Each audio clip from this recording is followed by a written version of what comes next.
ஆண்டவராகிய இயேசு கிறிஸ்துவின் நாமத்தில் உங்கள் யாவருக்கும் என்னுடைய அன்பின் வாழ்த்துக்களை தெரிவித்துக் கொள்கிறேன். என் விடியலில் அவர் சத்தத்திற்கு உங்கள் அன்போடு கூட வரவேற்கிறேன். சங்கீதம் 19:13 தாவீது இப்படியாக ஒரு வசனத்தை சொல்கிறார். துணிகரமான பாவங்களுக்கு உமது அடியேனை விலக்கி காரும், அவைகள் என்னை ஆண்டுகள் ஓட்டாதிரும்.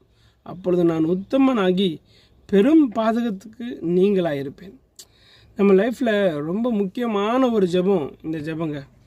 தெரிஞ்சோ தெரியாமலையோ நிறைய விதமான பாவங்கள் நம்மளை சூழ்ந்து காணப்படும். எதுலையாவது ஒன்று சிக்க வைக்கணும்னு சொல்லி தான் பிசாசு பிளான் பண்ணுறான். ஆனால் ஆண்டவர் சொல்கிறாரு, அவைகள் எல்லாவற்றிலிருந்தும் நீங்களும் நானும் விலகி நம்மளை பாதுகாத்து அதிலேருந்து காத்துக்கொள்ள பிரயாசப்படணும்.